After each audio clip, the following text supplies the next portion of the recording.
The email arrived on a Tuesday morning while I was in the library, cramming for my organic chemistry final. My phone buzzed with a notification from the scholarship office, and my blood ran cold as I read the subject line. Urgent. Academic performance review required. My hands trembled as I opened it. Dear Ms. Sarah Coleman, we have received concerning documentation regarding your academic performance. Please report to the financial aid office immediately with your parents to discuss the continuation of your merit scholarship. Time-sensitive matter. I stared at the screen, confused. My grades were perfect. I'd maintained a 4.0 GPA for 3 straight years. This had to be a mistake. But the "with your parents" part made my stomach churn. Why would they need my parents there? I practically ran across campus to the financial aid building, my backpack bouncing against my spine. As I rounded the corner to the office, I stopped dead. Through the glass doors, I could see them, my parents, sitting in the waiting area, dressed in their Sunday best. My mother was examining her nails with studied casualness. My father was reading something on his phone, a slight smirk playing at his lips. They weren't supposed to be here. They lived 3 hours away and hadn't visited once since dropping me off freshman year. Sarah, my mother's voice was syrupy sweet as I entered. There you are, sweetheart. We were so worried when the school called us. The school hadn't called them. I knew that immediately, which meant they had called the school. What's going on? I asked, trying to keep my voice steady. Oh, honey, my father said, standing and putting his arm around my shoulders in a gesture that probably looked paternal to observers, but felt like a python's grip to me. We're just here to help sort out this little situation. Before I could respond, Mrs. Davidson, the scholarship coordinator, appeared in the doorway. Mr. and Mrs. Coleman, Sarah. Please, come in. The office was cramped, made smaller by the presence of several other people. Mrs. Davidson sat behind her desk, flanked by 2 other administrators I didn't recognize. But in the corner, almost hidden behind a filing cabinet, sat Professor Williams, my biochemistry professor and academic advisor. Please have a seat, Mrs. Davidson said, her face grave. We need to discuss some serious concerns about Sarah's academic performance. I opened my mouth to speak, but my mother cut me off. We're just devastated, she said, dabbing at her eyes with a tissue she produced from nowhere. We had no idea Sarah was struggling so badly. Struggling? I said. I'm not. Denial won't help you now, Sarah, my father interrupted, his voice stern. We've seen the transcripts. Mrs. Davidson cleared her throat and pulled out a folder. Yes, the transcripts your parents provided are concerning. According to these documents, you've failed every class this semester. Multiple F's across the board. She laid the papers out on the desk, and I leaned forward, my mind reeling. There they were, official-looking transcripts with my name, student ID, and a row of F's where my A's should have been. These are fake, I said immediately. These are completely fake. I have straight A's. I can show you my actual grades right now on the student portal. Sarah, my mother's voice turned sharp. Stop lying. This is exactly the behavior that got you into this mess. The drinking, the parties, the boys. What? I stared at her in disbelief. I don't drink. I spend every weekend in the library. My father shook his head sadly. This is what addicts do, Mrs. Davidson. They lie, even when confronted with evidence. We've been trying to get her help, but she refuses to come home where we can monitor her properly. That's when it clicked. This was about control. It had always been about control. 3 years ago, when I'd gotten the full scholarship to study biochemistry, they'd been furious.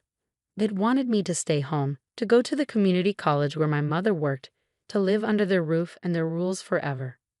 The scholarship had been my escape route, and they'd been trying to drag me back ever since. I think we should discuss. Mrs. Davidson began, but Professor Williams suddenly stood up. Actually, he said, pulling out his laptop, I'd like to share something interesting. Everyone turned to look at him. He was a quiet man, usually content to observe from the sidelines, but there was something different about his expression now.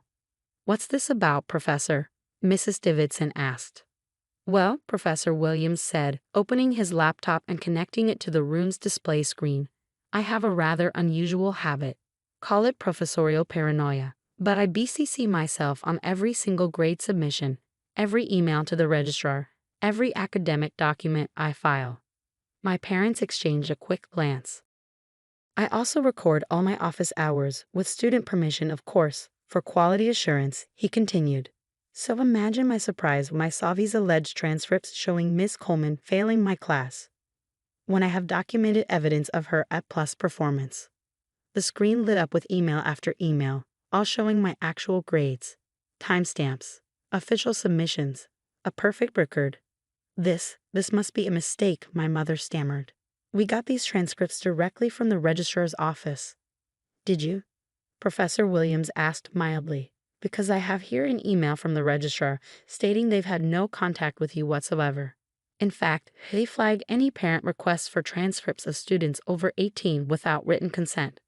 My father's face was turning red. How dare you imply? I'm not implying anything, Professor Williams said. I'm stating facts. But there's more. He clicked to a new screen. Miss Coleman, did you know your parents visited campus last week? I shook my head, stunned. Security footage, he explained, showing a grainy video. Here they are entering the computer lab in the library. And here. He clicked again. Is the login record showing someone accessed the transcript template files from that exact computer at that exact time? Files that are supposedly secure but can be found if someone knows where to look. Say, if one of them works at a community college with similar systems. My mother's face had gone pale. Mrs. Davidson leaned forward. Are you suggesting these transcripts were forged? I'm not suggesting anything, Professor Williams repeated. But I did take the liberty of inviting someone else to this meeting. The door opened and a campus security officer entered, along with a woman in a suit. This is Detective Morrison from the City Police Department, the officer said. She specializes in fraud cases. Fraud? My father stood up abruptly. This is ridiculous. We're trying to help our daughter. By submitting falsified documents to a federal financial aid office, Detective Morrison asked. That's a felony, Mr. Coleman. Fraud involving federal education funds can result in up to 5 years in prison and $20,000 in fines. We did. My mother started. Additionally, Professor Williams continued, still calm. I have here a recording from Miss Coleman's visit to my office hours last week, where she mentioned her parents had been pressuring her to leave school. Sarah, you gave me permission to record that session, correct? I nodded, remembering. I've been crying, telling him about their constant calls, their threats, their attempts to sabotage my education.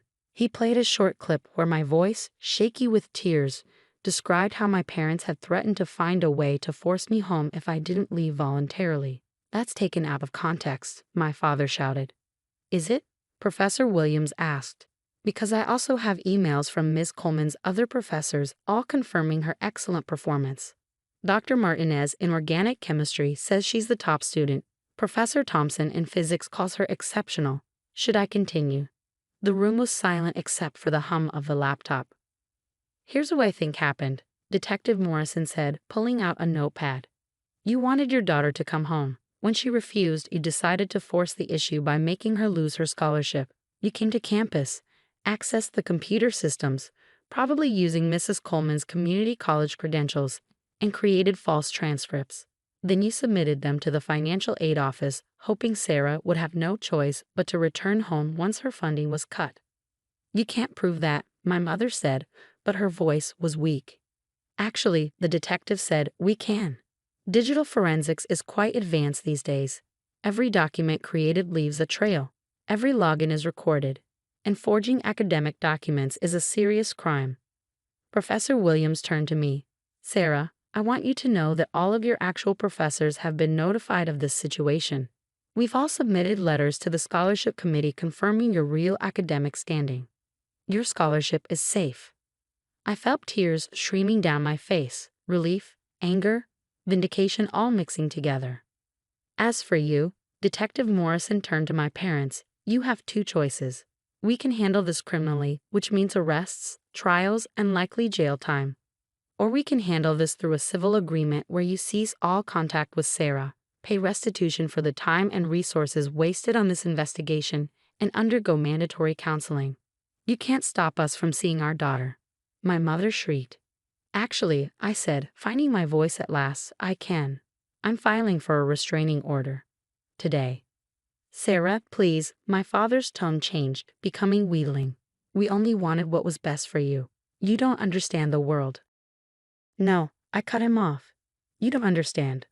I'm not your property. I'm not your prisoner.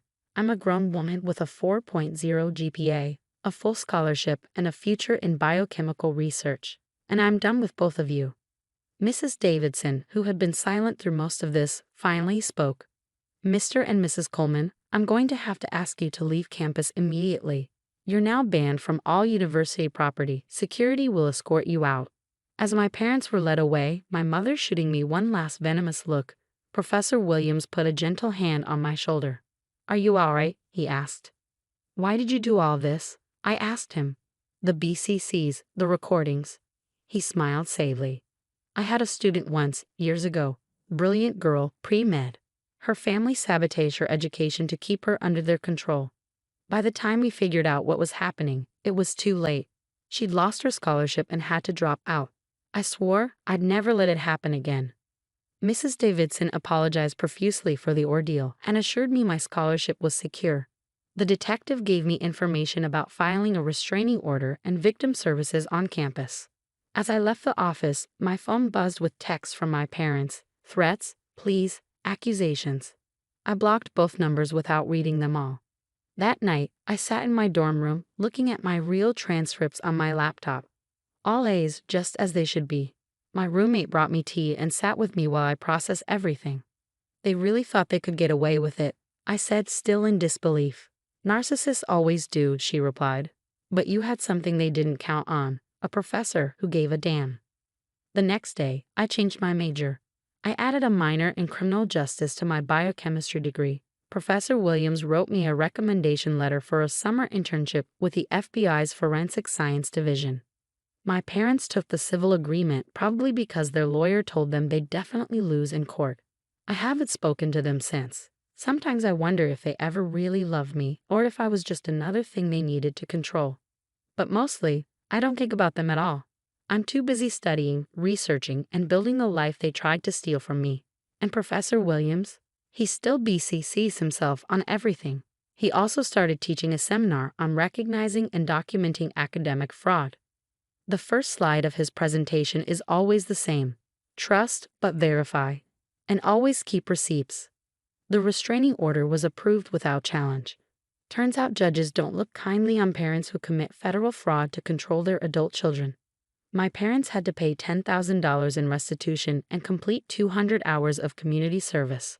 I graduated summa cum laude. Professor Williams hooded me at the ceremony, standing in for the family who wasn't there. As I walked across that stage, I thought about how differently things could have gone if he hadn't been watching, documenting, protecting. Now I work in forensic biochemistry, helping solve crimes through science, and yes, I BCC myself on everything too.